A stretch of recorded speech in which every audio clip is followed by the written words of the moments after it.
छात्र को पीटने का मामला सामने आया था। आज सारे के सारे मनाना गांव वासी दलित समुदाय के लोग धरना प्रदर्शन पर बैठे हुए हैं और हम जानते हैं कि क्या कुछ कार्रवाई हुई है। कुछ साथीगण अंदर भी गए थे, जो दलित समाज के लोग हैं वो अंदर भी गए थे। अंदर जाके क्या डीसी साहब ने आश्वासन दिया हम जानने का प्रयास करते हैं। चलिए जानते हैं हम। आजा भाई।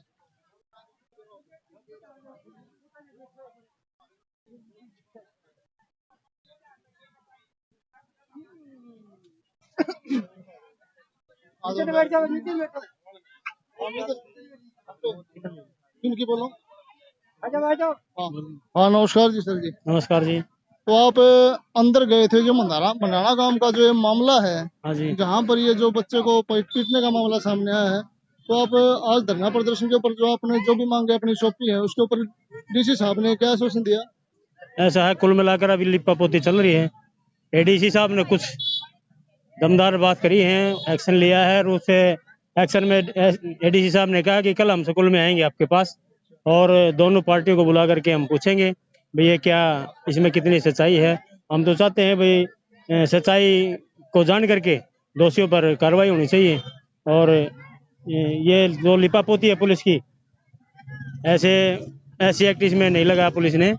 लिपा पोती के तहत ऐसी एक्ट इसमें लगना चाहिए और तेल सड़के मारने की जो धमकी दी इसने, उस पर सख्त कार्रवाई होनी चाहिए। वैसे एडीसी साहब ने पूरा आश्वासन देते हुए हमारे को आश्वासन दिया कि कल कार्रवाई हो जाएगी और ऐसी एक्ट भी लग जाएगी। अच्छा, जो समाज में इस तरह की तमाम एक्टिविटी हो रही है, ये इसका जिम्मेवार आप किसे मानते हो? ऐसा है जी, समाज के अंदर जो लगातार अत्याचार और समाज पर लगातार जो है मतलब समाज के साथ दुर्व्यवहार है, इसका जिम्मेवार हम समाज के ठेकेदार और समाज के लोग ही हैं। क्योंकि यदि हम सभी लोग एकता के सूत्र में होंगे तो हमारे ऊपर मारना तो बड़ी दूर की बात है, कोई लखाने की कोशिश नहीं करेगा। अच्छा, नमस्कार जी अंकल। नमस्कार जी। सर, आप अंदर गए थे, अंदर जो साहिबान है उन्होंने आपको क्या आश्वासन दिया? पहले तो आपके चैनल का बहुत बहुत धन्यवाद कि आपने हमारी बात को उठाया। दूसरा, आज दोपहर से पहले हम डीसी साहब से मिले थे और उन्होंने आश्वासन दिया था कि बहुत जल्द मैं आपका इसका हल निकाल के आपके पास मैसेज दूंगा।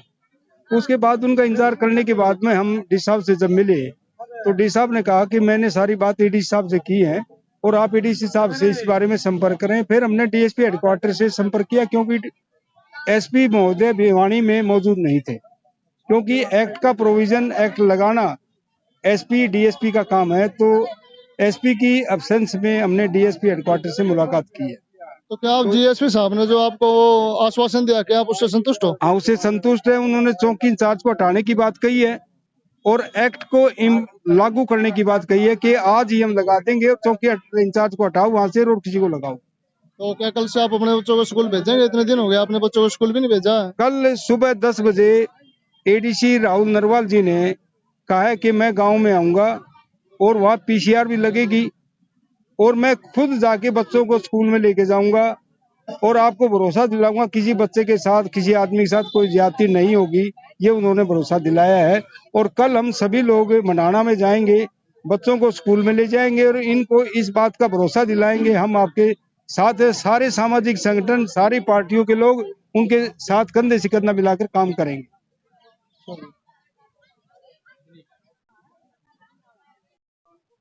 हाँ जी दिनेश जी, आपका इस बारे में क्या कहना है? सर, ये जो घटना घटी है ये बहुत निंदनीय घटना है और ये हमारे ऐसे समाज के ऊपर लगभग प्रतिदिन रोज होती आ रही है और इन घटनाओं को ये रुक नहीं पा रही हैं। हम रोज धरना प्रदर्शन कर रहे हैं, पता नहीं इसका अंत क्या होगा, ये समझ में नहीं आ रहा है। अभी भी ये छोटे छोटे बच्चे इतने आए हुए हैं, सुबह से बैठे हैं इधर बगैर खाए पिए बैठे हैं और प्रशासन ने एक बार भी आकर इनके बच्चों को यहाँ पर नहीं देखा है। अभी हम एडीसी साहब से मिलके आए हैं, उन्होंने बच्चों को बुलाया था और आश्वासन दिया है कि कल वो सुबह मंडाना गांव में 10 बजे जाएंगे और दोनों पार्टियों से मिलेंगे। अच्छा, अभी ये भी कहा कि कुछ सिक्योरिटी वगैरह, पीसीआर वगैरह भी वो उन्होंने आपको देने की बात की है, तो क्या आप इससे संतुष्ट हो? सर, जब तक भय का माहौल बना हुआ है और पीसीआर देते हैं तो थोड़ा बच्चों का मनोबल भी बढ़ेगा और स्कूल में जाने में थोड़ी दिक्कत नहीं होगी उनको भी। चलो, धन्यवाद सर। नमस्कार जी सर जी। नमस्कार सर। सर जी, आए दिन इस तरह की घटनाएं जो हो रही हैं, इसका कारण आप किसे मानते हो? देखिए, हर दिन हमारे समाज में इस प्रकार की घटनाएं हो रही हैं और ये घटनाएं हो रही हैं क्यों? जातिवाद की वजह से। तो समस्या ये है कि सर ये एक मिनट। ऐसा भी हो सकता है कि जैसे हर समाज के अंदर असामाजिक तत्व होते हो, शायद उस समाज के अंदर भी कुछ असामाजिक तत्व रहे हो जो मतलब आपस में मनमुटाव का कारण बने हो। इस प्रकार के लोग हर समाज में होते हैं, लेकिन समस्या यह है कि जो हमारे लोगों के साथ जो होता है वो जाति के आधार पे होता है। तो जाति के आधार पे होता है, जिन लोगों ने हमारे लोगों के साथ अत्याचार किया, हमारे बच्चों को पीटा, तो किस आधार पे पीटा? जाति के आधार पे। तो जाति को बनाने वाले जो लोग हैं, इसके लिए मुख्यतः दोषी वो लोग हैं, क्योंकि अगर उन लोगों ने ये जातियां नहीं बनाई होती तो हमारे बच्चों के साथ जाति के आधार पर ये भेदभाव नहीं होता। तो जाति की वजह से भेदभाव हुआ ना। तो जिम्मेदार कौन लोग हैं? जिम्मेदार वो लोग हैं जिन्होंने जातियां बनाई। सर जी एक मिनट। सर जी, आपने जो मांगे रखी थी अंदर, आज पूरा पूरा समाज इकट्ठा होके आया, जो भी आपने डीसी साहब को एडीसी साहब को जो मांगे रखी थी, क्या आप उससे संतुष्ट हो और क्या आश्वासन मिला आपको अंदर से? अभी तो भाई साहब हम यही कह सकते हैं कि हमें डीसी साहब से मिले हैं, एडीसी साहब से मिले हैं, डीएसपी साहब से मिले हैं और उन लोगों ने हमें आश्वासन दिया है कल एडीसी साहब गांव के अंदर भी पहुंचेंगे और वहां गांव के अंदर जाके भी बात करेंगे। अभी बच्चों से भी बात करी है एडीसी साहब ने। तो अभी तो हमें उनके ऊपर यही विश्वास कर सकते, जो आश्वासन दिया है उस पर वो खरा उतरेंगे अपना, और जो समाज को न्याय मिलेगा। अगर समाज को न्याय नहीं मिलता है तो फिर आगे की रणनीति जो भी साथी कहीं पढ़ाएंगे उसको लेके चलेंगे। धन्यवाद सर। देखिए जी, मेरे लड़के गलत थोड़ी वो पंगा हो गया था थोड़ा सा। अच्छा जी, आपका क्या नाम है? मेरा राजपति है जी। राजपति, कहाँ से हो आप? मैं मंडाना से हूँ जी। पंडाना गांव से। तो आपके बच्चे के साथ कब पंगा हुआ था? वो हो गया बिना हारा जी उस बात ने।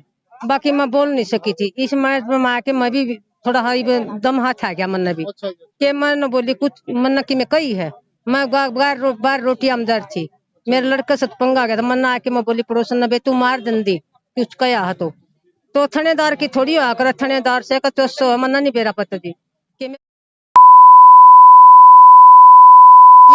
ये लेडीज मैंने गाल दे दो, लेकिन मैं उसका गाल देना मेरा बना नहीं था।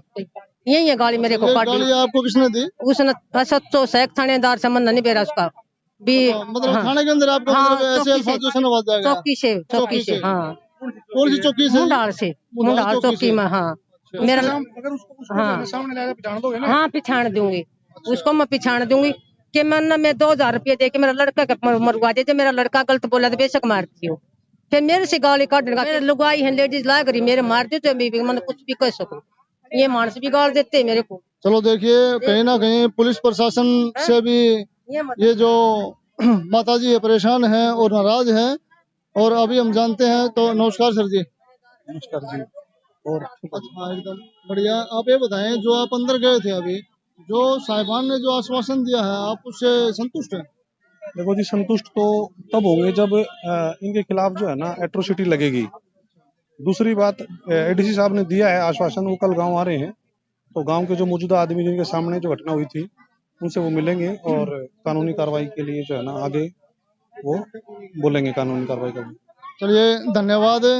तो आज अभी जो ये महिला जो इन्होंने जो बताया, जो एसएचओ मुंडाल जो है, जो उन्होंने जो इनके साथ बदतमीजी की है, तो उसके खिलाफ जो है ना भी जो है ना प्रशासन को कार्रवाई करनी चाहिए। जब ये वहां गए हैं तो इनको गंदी गंदी गालियां देने से कोई मतलब नहीं। साथियों, काफी डर का माहौल है गांव वासियों के अंदर और इस भय के चलते आज पूरा का पूरा समुदाय यहाँ पर इकट्ठा हुआ है। और एडीसी साहब ने आश्वासन दिया है कि ऐसी घटनाओं को दोबारा किसी के द्वारा भी अंजाम ना दिया जाए। तो उन्होंने पीसीआर लगाने की बात कही है और कल एडीसी साहब स्वयं जाएंगे, स्वयं जाकर बच्चों को स्कूल के अंदर छोड़ के आएंगे।